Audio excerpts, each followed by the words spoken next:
Welcome to the Juggling Mind and Money podcast with Steve Rowe and Jessica Schlupp-Taylor. Steve Rowe is the founder of Lucent Financial Planning and an award-winning independent financial planner. He helps you to use your money and have a great life. Jess Schlupp-Taylor is a psychologist supporting people through change, challenges, and forks in the road of life. Together, they will help unblock the sludge in your mind, stopping you from achieving financial and psychological happiness.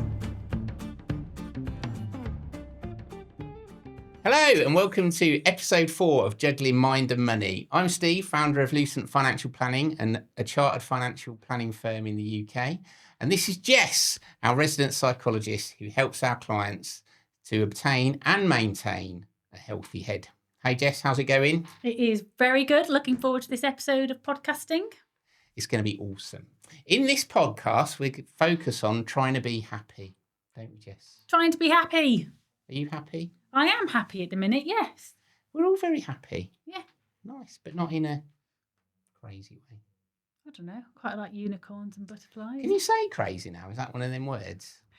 Cray. Probably best not to. Okay, I'll stop that then.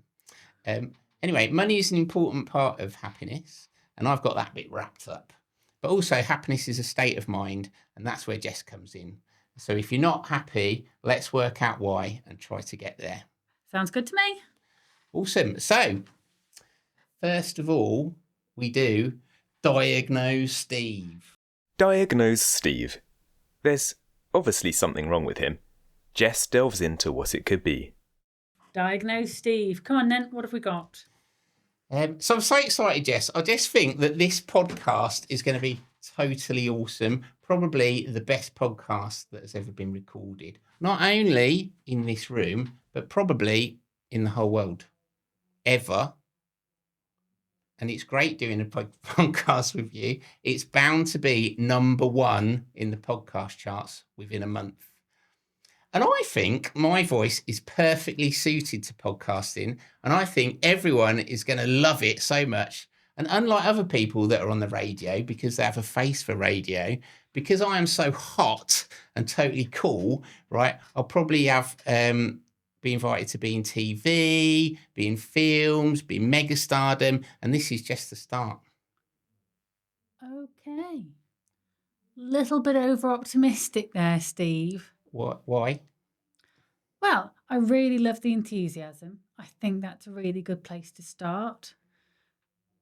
Over-optimism doesn't always help, though, and you might come back down to earth with a bit of a bump. How would you feel if we weren't number 1 in the podcast chart, but perhaps number 1 Mind and Money podcast? We're probably going to be number 1 in every podcast. In fact, almost definitely, but definitely in Mind and Money, definitely in money, definitely in financial podcasting. Probably the best ever book as well, even though we haven't written one. Okay, slight manic tendencies there. Yeah, I think we might need to have a look at over-optimism and how that can have an effect.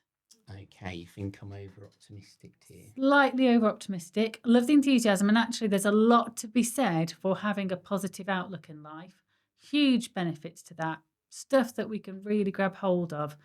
But over-optimism can get us into trouble. I don't feel I'm being over-optimistic. I feel I'm being quite realistic. That's interesting. You probably won't recognise that you're being over-optimistic. Perhaps your childhood. Could be that you had parents that told you that you were awesome at everything, no matter whether you came last or not. Like in The Nutty Professor. Hercules, Hercules, Hercules. Like that. I haven't seen The Nutty Professor, but now I do want to. Yes, probably like that. Yeah. You know, when you're the parent that every time you draw a picture, it doesn't matter whether it's a hand splat or whether it's a squiggle, and they put it on the wall because it's the most amazing thing ever and you're going to be the next Damien Hirst. Yeah. Is that what happened? I was certainly supported. Or do you just live life through blind ignorance with blinkers on? Well, I think the evidence is there. You might just have a lot of internal motivation and not really take much note of external factors and just fly by your own compass in ignoring everything else around you. But when it comes to finances, and when it comes to quite a lot of life, actually, it is useful to take those blinkers off and have a more realistic view of the world. You're a bit of a downer, Jess. I was having a lovely time. I thought you were supposed to make me happy, not tell me I was too happy. It's not about happy. So over-optimism and happiness are two very different things. And often we use over-optimism to cover up for our lack of happiness or to cover up for our worries and insecurities. And so when we're really worried about things, some people use the technique of trying to bump themselves up to being the best podcast in the world when we might just have to settle for second best. Okay, so being over-optimistic, being overconfident, this is a tendency to have an inflated view of my own ability, my own knowledge, or control over events. Nice definition. So I feel I'm like God and I can make it so. Yeah, and actually that would be one of the symptoms with mania. Making it so. And actually there's a lot of successful people that do suffer with mania. And I use the word suffer, so that's probably not right, but they do experience mania. And mania is quite often where you think you're invincible and no matter what you do, those things can happen. So, you might be able to buy a car and you go on a bit of spending splurges and you don't realise the side. It's not the same as over-optimism, but, bit of crossover. So do you think I am like that? And also, do you think I'm doing this because I'm actually deeply worried about my own self-esteem and insecurities? And I don't think we've spoken too much enough to be able to diagnose that, but there are lots of reasons. One can be upbringing. Another one can be the anxious and the anxieties and the worries and concerns. And actually what you're doing is almost trying to cover up and make up for that. And you go too much in the other direction. So I'm masking my own inability, really. Yeah. Potentially. Yeah. And we don't necessarily want to be a failure, fear of failure. So therefore we will blag our way through it. But if there's an area that we do not want to blag, it's probably our financial future. No, that's it. So overconfidence or over-optimism is bad news sometimes in finances. Yes. In a lot of walks of life, over-optimism and overconfidence is not necessarily healthy or helpful. And when we are looking at psychology, we want to know what's helpful or healthy. It's not necessarily good or bad, it's whether it's healthy or helpful. And over-optimism can land us in some hot water. Hot water. Did I suddenly become Have you been going posh? to elocution lessons there? I do come from Stoke-on-Trent and not many people would know it. I'm going to put on my posh voice now and not be able to re-find my normal Jess voice. Which actually I am finding more intimidating. Probably more intimidating than my overconfidence. What, my posh voice or the Stokey voice? Oh, no, the T's. All those T's. I work with a lot of Stokey people and they've got lovely accents and I suddenly become Stokey, but now I have... Go and do it. Well, I don't think I can unless somebody starts talking to me about oatcakes. But they say things like Cheese and ham school, oat bowl, cake. What does that mean? grass, bath, Oh, what was the first two words? school, School. bowl, Yeah. kook book.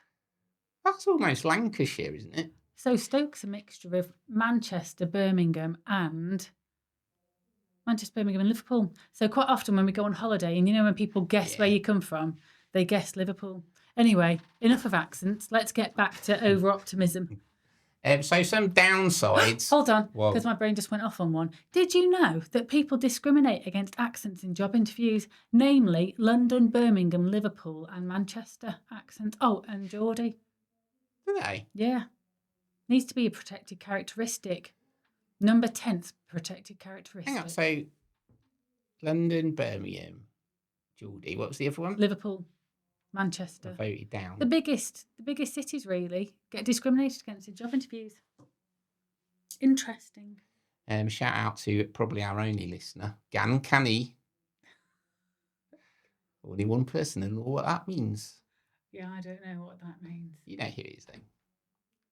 No, still don't know who it is. But I like that we've got a listener. Hello, Gan Canny. That's not a name. It's That's not a what you name? say to people. It's like, Oh, so if you're from the northeast, you might say Gan. I'm Gannon doon toon fra canny no oot. okay. That was very good. Went a bit Scottish. I don't know. It was decent. I can't do Anyway. accents. Can't even do my own. Anyway. So, Steve, Well, what? that's bad news because I'm from the southeast and I've lived in Birmingham, so I've got 2 of the 4 that aren't. You don't have a I work for Birmingham myself. accent. You don't have a London accent. I've got twangs of both, so I work for myself. That's probably why I think I it could. had to, because no one give me a job. We need a law to come into place that can't discriminate against people that are 6'5" and speak like Alan Carr. I don't speak like Alan Carr. I speak like Joe Pasquale, and you know it. Oh yeah, that is true. Joe Pasquale. I got my comedians I mixed look up. like Alan Carr. Sorry, Now, Alan. Sorry. So some bad things about being over-optimistic with your money is you think everything's going to work out fine, don't you? What I touch turns to gold. Yes, that can Or happen. if you're in the sales industry, what I touch turns to sold. Oh, Nice. smooth. That was smooth. Like butter. Real good. Like a criminal undercover. Like a what? It's a song. Smooth like butter, like a criminal undercover. No? Nice. Just Who was me. that? I don't know. I think it's been on TikTok. I pick these things up because I'm cool and down with the kids. You are cool. But Slay. so what are the negative impacts on our finances if we are a bit over optimistic? Well, you might do riskier investments. Is that a bad thing? Not generally, if risk is defined as just more volatile. If it's a calculated risk. Well, if you own everything, it can't all go bust. And generally it tends to do better. But if you're picking more esoteric investments that... what does esoteric mean? I don't know, but it sounds good. It did sound and good. I need to use words like that because I've got part London, part Birmingham accents. Okay. If you're doing investments that perhaps are new, haven't got a track record, that might attract the over-optimistic. They might be lured. Might they choose paths that aren't necessarily, like the over-optimistic person? Would that be the person that signed up for the timeshares that were going to go kaput? Potentially. Or invested in somebody's business because they sold it to them down the pub and it sounded like a really great deal. Yeah. So they might be invested in one company, one new idea that's bound to make millions, but in the end, a lot of them just go bust. Comes a cropper. But because everything they touch, they think turns to gold, they think they'll be fine. But that's bad news. So you're more likely as well to take punts or bets. Okay. Because it's exciting and you think they're going to win. Yes. But really, do you want to be gambling with your whole future? I don't, but isn't financial investments gambling, but a very clever way of gambling? Absolutely not. Oh. How are you doing? Is it you're investing in people going to work, being efficient and producing more stuff each year? Okay, so it's not really a gamble. If you invest properly and not over optimistically, is what I'm hearing is that actually your money is pretty safe if done in the right way. If you do it correctly, that is the case. But if you try and pick winners, like it is a horse race, then you could come a cropper. But who always wins at the horses? I was going to say the financial planners. Jessica! Isn't that like lawyers? Like who always wins in a divorce? The only people that win are the lawyers. So no, not the financial planners. Who always wins? But if you're going horse racing, who always wins? The bookies. Yeah. Why do the bookies always win? Because they play the odds and they know how to play the system. Horse, aren't they? Right. Essentially. Yeah, that. Bookies win because they're betting on every horse. Yeah. But betting on every horse in a calculated, worked out manner, which is what you guys do, surely? Well, no, we just say, look, everyone you know has got a job, haven't they? Yes. Or works or owns a company or has done in the past. Yeah. Pretty much. So companies must make money on average, mustn't they? Yes, they need to be profitable. Yeah. And if they weren't profitable, there'd be nothing. Life as we know it wouldn't exist. Or perhaps they're not profitable like software companies, because you know how my brain goes off on tangents, but actually their value still rises because of the increase in sales or whatever it is, and all they keep doing is putting their profits back because it's a long-term strategy, but it still adds value to their share price. That can't go on for forever, can it? I don't know, should we ask X or Twitter? Well, Twitter aren't making a profit. Well, exactly. Twitter got sold without Mm. having a single profit on their books.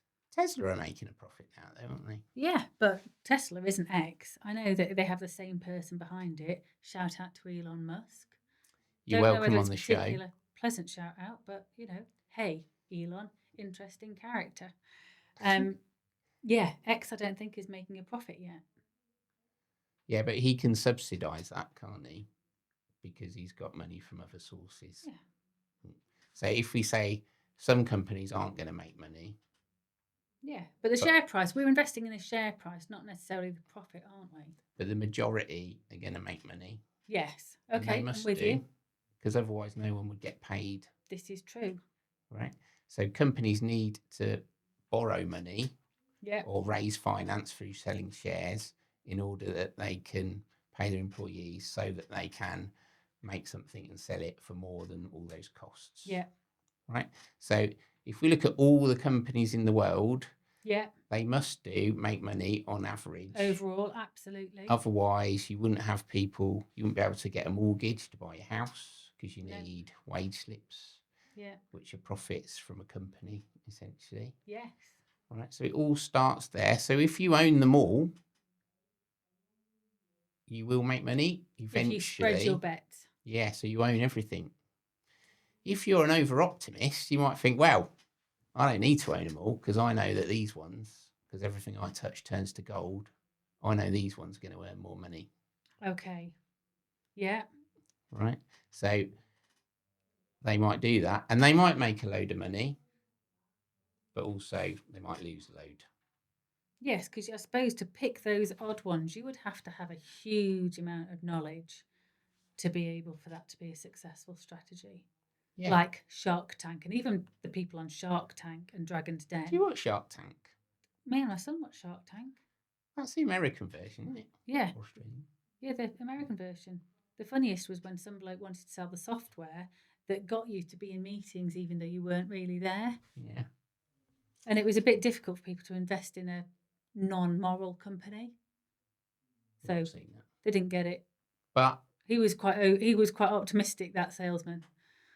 But it was quite entertaining. He was hoping everything he touched turned to sold. What about those people that say, live for today, you never know what's going to happen tomorrow? So sort of like a negative mindset, but also like they don't necessarily consider the future further down the line. Can that almost be like they just sort of have this feeling that everything's going to work out, so then they don't need to look after their money? Well, that's it. So they're assuming everything's going to be fine because they're optimistic, but everything isn't fine all the time for everybody, is it? I think I'd prefer to die with a bit of extra money in my bank than to live with no money in my bank. Explain that. Well, like the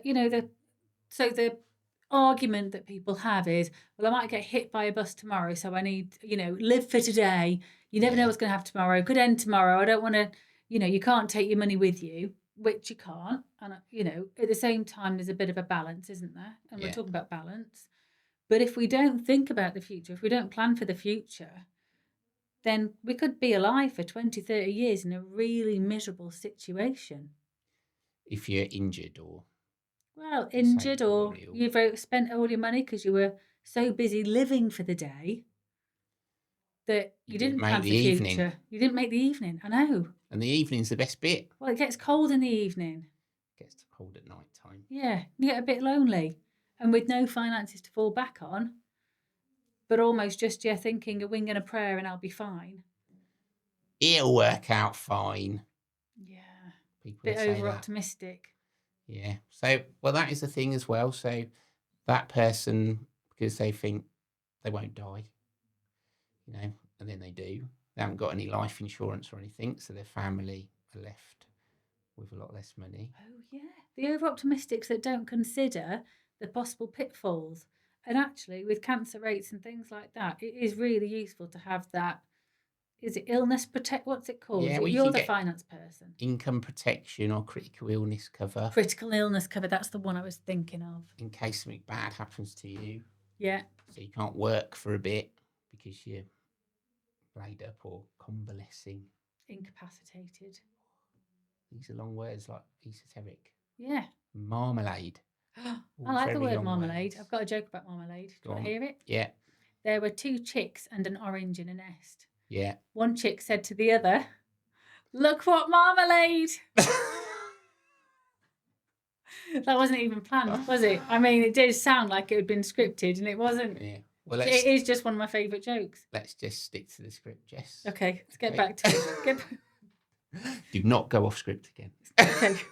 No more marmalade jokes. Marmalade is brilliant.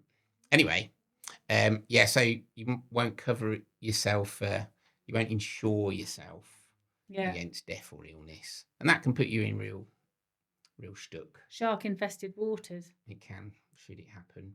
Also, you might think, well, I don't need to keep some money in the bank in case of a rainy day, because it won't be a rainy day. It's always sunshine. Yes, but we do need to make sure it is healthy to consider if there was to be a rainy day, how would we get through that in a healthy, happy way? We do actually have a client who we'll talk about. He won't mind, but he refuses to accept death will ever happen to him. Interesting. Yeah, it's brilliant. And to be fair, he does look like a wizard. It could well be true. It could be 1,000 years old. Okay. Even older. Yeah. Right. But he refuses to accept it. So I like that. I admire it. I'm going to live to 104.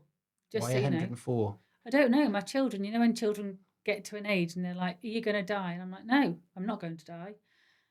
Well, I will die, but not yet. You don't need to worry about it. And they said, "Well, how old will you be when you die?" And I once came out with 104, and now it's the in-family joke that I'm not dying till I'm 104, so I need to plan to live to 104 because that's going to be my end destination. Genuinely, I've had a meeting recently where someone said, "I don't need to plan by 85," and I was like, "Past 85?" I was like, "Why is that then?" Are you gonna? Yeah, what's happening? Yeah, it says, "I am going to go to Switzerland and sit in a tube of nitrogen." Because they hit 85? Yeah. Is it that bad? 85 is quite young. Well, I kind of think, what if something good's on telly the following week that you've been waiting for? Yeah, they don't release that last episode. But you've got an appointment. Of the Mind and Money podcast. Which is, as we know, the greatest podcast on earth by January, I'd say. Yeah. I don't think that's a bit... what if you're feeling all right? I don't think Switzerland allows you to do that. You can't just... Switzerland, It is Switzerland that you're thinking of, but Switzerland do not allow you to just pop on over and say, "I've hit the age where I'd like to say goodbye now. Walk towards the light. Put me in one of those machines, please." That's not what they're there for. Didn't they? No. I think that over-optimism of your client needs to come back down to earth with a bump. He's going to get to Switzerland and they'll put him back on a train or a plane back here again. Well, he's not our client because he's 84 and a half, so there's no long-term future in it. Wow, okay. So you might not have a rainy day fund if you're over-optimistic, and then something bad happens, like you lose your job, you've got nothing to fall back on, you have to go into debt. Spiral debt cycle. Head in the sand, don't recognise it, because something will come along. We know people like that, don't we? Something will come along. "Oh, I'll just buy that. I know that, I'll get that bigger job or that pay rise or that promotion or something's going to happen. I'll win the lottery." That's it. And it doesn't. Bloody lottery. I remember when I was 16, picking my numbers, still do them. Really? Yeah, 31 years later. Poor man's tax. But it does give to charity. So it's exciting though, isn't it? I don't know. I'll probably play it once every 4 years. I would not be one of those overly optimistic people. Wouldn't you? When I do buy a ticket, I do strongly feel like it's the winning ticket, but then I put it in my purse and I forget about it. It is great. And then I find it a year later and think, "Oh, I should probably check that." It would be out then, wouldn't it? I don't know. Didn't it expire after 6 months? Or I was have it? no idea. See, that's how my enthusiasm for it is. I get excited in the moment and then forget about it. Mm. It is exciting because I do it direct debit for ease and comfort. Right? You get an email and it says you have won, and then it's like a lucky dip or something. That's like what's it called? The bonds. What the post office? What's those ones? Premium bonds. Premium bonds. That's like a draw, isn't it? That's like a lottery. Pick your name out of a hat. It is, but that's why people do it, because it's exciting. They feel like they're going to win. Was it £1 million? But it does pay less than you'd get in a average bank account. Yeah, that's not so great, is it? And it could be nothing. Nothing. It could be nothing. So what can we do to avoid this? Avoid the adverse effects of being over-optimistic, but without losing the good sides of it. Yeah. Because it is nice, isn't it? Healthy optimism. Healthy optimism. We want to keep hold of that healthy optimism, because actually that does us huge amounts of benefits, and that's really good for our health and our mental health. But how do we get rid of the over-optimism? One of the things that you do is you seek advice. Yeah, from professionals, from specialists, not from Bob down the pub. Because he's often quite optimistic as well, due to the amount of beer he's had. Yeah. Obviously, alcohol does really reduce. I can't even speak. Reduce your inhibitions, so you're more likely to take risks and do impulsive stuff when you've had a drink. So we've all done those 2 a.m. Amazon purchases and. Have we? Found them turn up the next morning and gone. Have we, Jessica? What are they? Socks. Definitely socks. No, but on a serious note, it is a case of seeking advice and making sure that before you make any big decisions, because that's another thing, overly optimistic people will make decisions without thinking things through properly. So there's a really nice rule, which is the 24-hour rule or the 48-hour rule, which is do not buy anything within 24 hours of deciding that you're going to. Put it on pause, have a think, let your brain simmer down, so that dopamine hit and the excitement of buying gets to have a break.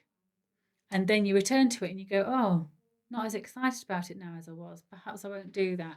So that's a really good one, is 24-hour rule. And actually, that's been proven. You get the same dopamine hit when you fill your online basket as you do when you purchase it. Explain dopamine hits to me. Obviously not to me, but for listeners around the world. It's a lovely chemical in our brain that gets released when excitement or exciting things happen. It can come through us when you touch someone that you like or someone that you love. People with ADHD and autism sometimes have lower levels of dopamine, so then they seek out the dopamine hits more. When you eat chocolate, you can have a bit of a dopamine hit, and so we seek out these things. When you do gambling, dopamine hit. It's all these lovely things. When you do certain drugs, don't do drugs. When you do certain drugs, they increase the dopamine, but not in a good way. Is that the feel-good chemical? It is the feel-good chemical. Or it's one of the feel-good chemicals. Serotonin is another one. Yeah. But dopamine is the one that really, gambling, online purchasing, shopaholics, it's the addictive chemical. Many people find that giving Juggling Mind and Money a 5-star review get a similar dopamine hit. They do, absolutely. Hit the 5-star review, those dopamine. And that is why it's almost inevitable that we will be #1 podcast. This is true. But no, going back to your question, Steve, because we always go off on tangents. What can we do? So, seek different perspectives. Whether you're booking a holiday, go and have a chat to a travel agent, rather doing something gut thinking before the timeshare, go and speak to other people, get different perspectives. If you're looking at finances, go and ask a professional, not Bob down the pub. The other thing is that you can do the 24-hour rule, and then also a bit of self-awareness, a bit of self-reflection, having a look at your past behaviours and looking at it through a different lens. Perhaps you know somebody that is Captain Sensible, that is, if they were on Top Gear, James May. What would James May do in this situation? Would he do an impulse buy, or would he think things through? So you look back at your past things and you think, oh, if I'd have been a bit more James May and a bit less hamster, what would the outcome be? So yeah, looking at your past purchases or your past decisions, what's worked out, what's not, been a bit reflective about where you're at, and having to think, actually, perhaps if somebody else that does have a tendency to be a bit more realistic in their outlook, what would they say? What would they think? You don't sometimes need to ask them. You can just put your head in their shoes and think, if I was to ask them this question, what would they say? What would they think? And if it's not the same as yours, then just press pause. That's great advice, because sometimes you think, oh, I want to ask someone, but you don't want to you feel like you might embarrass yourself. I think with asking the right people, people are always happy to help and give a different perspective. And it is about finding somebody that's not going to drag you back down to earth with a bump, but just keeps you grounded. Weighing up the options is a really good one. So if this was to take off and win, what would be the outcome? Might be fireworks and, I don't know, champagne in bed and rolling in a bed of money. But actually, what's the outcome if this doesn't work? What's the impact on me? So, people that go horse racing, some people go and they go with a really healthy idea that they're going to be realistic about what they've got to spend. They know what they've got to spend, and it's not what they can gamble so that they can win more. It is a spend. If you've got this spare cash lying around, you can be a bit impulsive. You can be a bit overly optimistic. It doesn't matter. But you've got to make sure that you have that pot of realism, the future planning taken care of. Awesome. I just want to go back to how you're saying about the 24-hour thing. Martin Lewis. I like Martin Lewis, though. Financial god. Yeah. He says a similar thing, but he says, do I really need it? Go away and think about whether you really need it or not. Yep. If you really need it, can you get it cheaper elsewhere? I think there's another thing. When you buy it, can you get cash back on a credit card? It's difficult. Decisions are really difficult. So this is a really interesting part of psychology, because we're talking about overly optimistic in this episode, but perhaps on another one, we will think about the impact of being overly pessimistic, because that has some serious repercussions for our financial futures as well. And the impact on that in decision making. We can make decisions too quickly when we are overly optimistic, which can land us in hot water. Mm-hmm. But equally, procrastinating for too long and not making a decision can lead to missed out opportunities. So it's having that balance. What about talking about finances? Mm-hmm. The data that comes with it. Because there are some people that do make some of their own decisions and look after their own finances. How do you make sure that you do that? Well, I think people, they want to make decisions based on how they feel, and if they're excited and over-optimistic. Yeah. It's very feelings-based, like they're getting flooded with dopamine. We need to take that emotions out of it. Yeah, and look at numbers. Look at numbers. Oh, data. I'm big at numbers. You're good at numbers, yes. Do you want me to show you some numbers? Yes. Now? Later? No, because that would be really boring and would stop us from reaching #1 podcast in the world ever. Well, depends what the numbers are about, but yeah, generally numbers don't do it for podcasts. But it is important to crunch the numbers. It is important to take out the emotions from our decision making and look at them from an analytical point of view. Make sure that you have crunched the numbers. Make sure that you have been realistic and black and white and some really done your work. So this is like in your examples of buying something from a shop or on Amazon, stepping back, looking at all the data, which might be all the prices from lots of other companies. Delivery time. How often does this work? Are you checking reviews? Yeah. Projections can look great, but it's all into the future. Has it worked before, or are we thinking this is a new and exciting thing that's bound to work, but actually there's no evidence for it ever being and also, I suppose, checking the sources of that data. So talking about reviews and things like that, it's checking the sources of where that data and where that information comes from. Overly optimistic people are more likely to believe the interesting stuff that comes from the web that might not necessarily be a reliable source. So really important to take a step back and make sure that the sources of the information that you're getting, we can talk about unconscious bias as well, but that might be a bit long. But overly optimistic people would have a very strong pull towards affinity bias, which is where people look for matching viewpoints and ideas that match with their idea and viewpoint, therefore making their idea even better and better, rather than taking a step back and saying, all right, so this is my excitable, woohoo, dopamine viewpoint. Yeah. Let's see what the other side would say, and doing some reading around the other side so that we can have a bit more of a two-sided approach and a two-sided view of the world. Yeah. When you find, when someone else has said it, it doesn't matter who said it. You just back that, oh, well, they think that. Absolutely. And it feels nice, doesn't it? It does. Feels Is that lovely. an evolutionary thing, do you think, that following the herd or something? There's a unconscious bias tends to come from the fact that there's so much information in our brains and so much information surrounding us. Our brain needs to find easy ways to be able to pick and choose what we listen to and what we pick up and what sensory inputs that we have. So it is an evolutionary way to be able to handle. And actually, because of technology, because of the amount of input that's going on, unconscious bias is happening more and more and more. Don't even get me started on social media and news and the impact that has on unconscious bias. Disaster. Tell us about the effect of social media and news. Well, it's because, no, I'm not going to do that. We're going to save that for another. No, was just stop getting me joking. started. Well, you'll be off on one then. Yeah. 2-hour podcast. So in the past, I've dealt with people like this, and they're constantly thinking they're on to the next good thing, and it doesn't work out.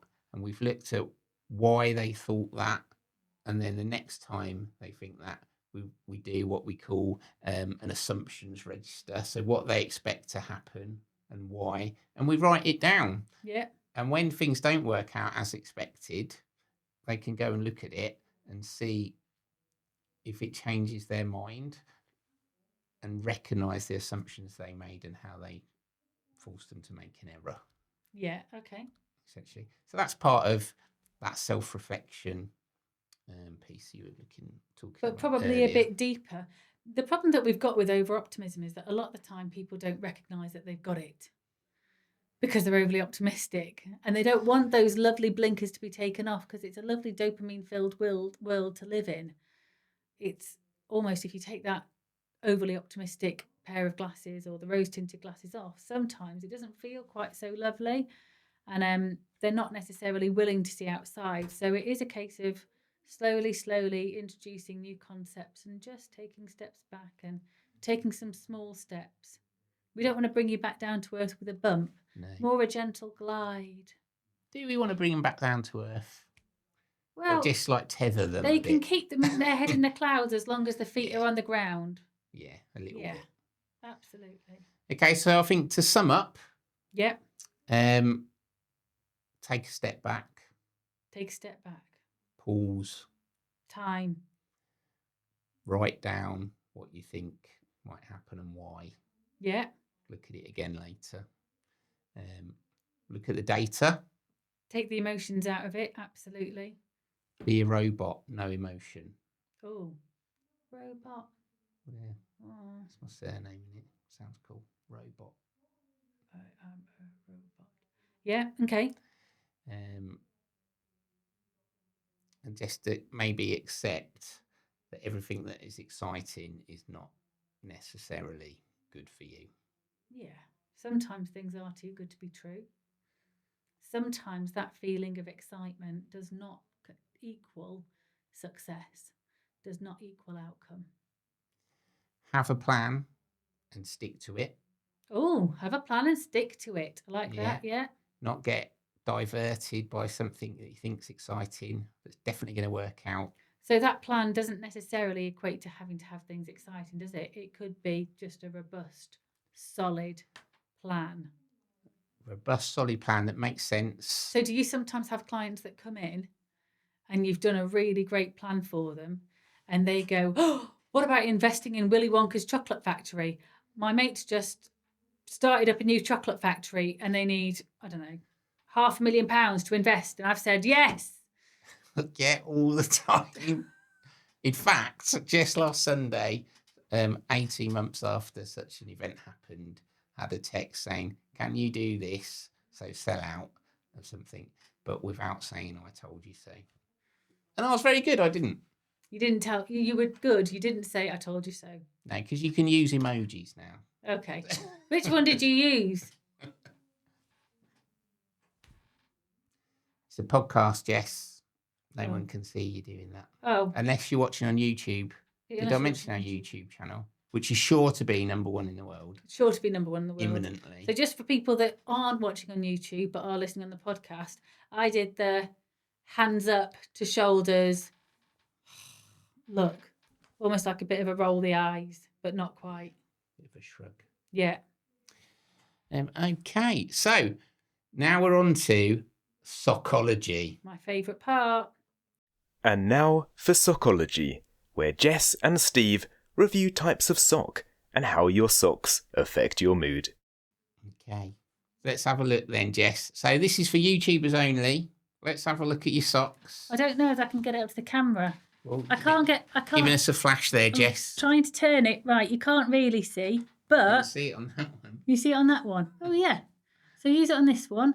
So I have 2 French bulldog but mongrels at home, so healthy bulldogs, and my socks are spotty because spots represent fun, and French bulldog because they're also fun and I love dogs. But he's wearing glasses, which represents coolness.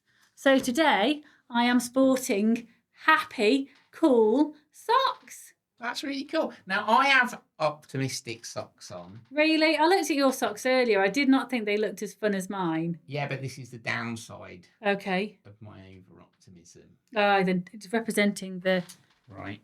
the dark side of over-optimism. They got My goodness holes me. in. Holes. Definitely holes. Now, the downside of my over-optimism is I didn't do any washing for 2 weeks. And I thought I'd do it all this weekend. But the washing machine has broken, genuinely. I think we broke the camera as well because it's gone off. But that's all right. It's just mine. The washing machine has broken. Genuinely. And I haven't been able to do any washing. So I've only got my scraggy old socks Did left. you just think it was going to come They're back not dirty. Was your over-optimism, you thought it was going to come back to life without you doing anything, without calling a repair person? No, well, we've sorted that out, but it takes a few days, doesn't it? But 2 weeks, Steve. No, I didn't do any washing, and then it broke on Friday Oh, when I was running out of clothes. okay. Okay. So I feel dreadful now. I don't wear socks with holes. But that's the downside of over-optimism. Can we finish off with my pants before we finish? Yes. So we were talking about why we wear happy socks. I'm going to have to, you can't see me. But imagine that you're wearing a very posh black dress with heels and you've got a good night. You can't see. But underneath, to avoid the chafing and the chub rub, you put on Panda pants. panda pants.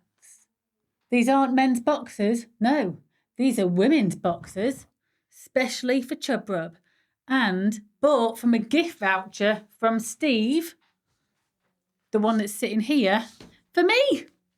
So every time I wear my panda pants, I know I'm having a bit of fun, and I know Steve bought them for me. It makes me smile. Nice. Yeah. That's nice. So that's it for this week. I think it was absolutely our best show ever, Jess. Without a doubt. And probably the best recording in the history of time. What do you think? Possibly not, but absolutely, Steve. Let's go with it for now. Okay, we'll see you in a couple of weeks with another round of Juggling Mind and Money. Thanks for listening. Do check out our YouTube channel where you can see Jess's pants to see our pretty faces and our socks. Also, please do a review wherever you listen to your podcast so we surge up the chart to #1 podcast in the world. It's guaranteed. Yeah, but only leave us a review if it's 5 stars. Or perhaps being over-optimistic again. With our cameras. Our cameras have turned off. Definitely the best podcast on Mind and Money in the world. Thank you. Goodbye.